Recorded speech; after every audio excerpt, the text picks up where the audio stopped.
Remember who had the lifeboats let the fucking ship sink? I mean it. Stop running around the deck with a Dixie cup trying to save a ship whose owners already climbed into the lifeboats. Everybody keeps asking what? What do we do about the economy? What do we do about housing? What do we do if everything crashes? Baby, what exactly do you think the people at the top have been doing? Preparing. They didn't wait until the smoke alarm went off. They hedged, they diversified, they bought assets, they built escape routes, they positioned themselves to survive the disaster and in plenty of cases get richer off the fucking wreckage. Meanwhile, everybody else is supposed to perform CPR on an economic system that has had its boot on our throat for decades. No, take your hands off the chest. Let the bitch flatline. Because there comes a point where trying to preserve a system that is perfectly comfortable sacrificing you stops being responsibility and starts looking like Stockholm syndrome with a 401k. If the economy falls apart, protect yourself.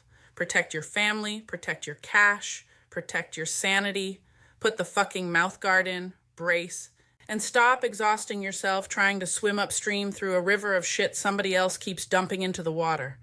You are not personally going to negotiate with gravity. And if the fall comes, watch the ashes. Because opportunity doesn't disappear during collapse. It changes hands. And I would much rather see ordinary people standing there ready to pick up the pieces than watch another generation of wealthy vultures swoop down, buy everybody's houses for pennies, buy distressed businesses for nothing, consolidate everything they can touch, and then sell the fucking country back to us at a markup. Not this time. Because here's where my patience completely fucking expires. If the people who benefit most from this system don't feel obligated to protect US from its consequences, why the hell should ordinary people feel morally obligated to protect every institution that protects them? I'm talking about the architecture, the loopholes, the monopolies, the revolving doors, the bailout culture, the political purchasing power, the private profits and public catastrophes, the magical economic philosophy where apparently a family missing one mortgage payment needs to learn a lesson about responsibility, but a multi-billion-dollar institution detonating itself deserves emergency fucking resuscitation. Enough. You want capitalism? Wonderful. Let everybody fucking experience it. No velvet ropes around failure. No billionaire VIP section. No private escape hatch labeled too important to suffer consequences. Come downstairs. Welcome to steerage. If we're tightening belts, bring yours. If we're eating losses, grab a fucking plate. If the market needs to correct, then stop making ordinary people the only goddamn thing it ever corrects. And when the wreckage finally settles, don't you dare rebuild the exact same machine. Don't polish the brass. Don't repaint the hull. Don't rename the fucking ship. Turn it upside down.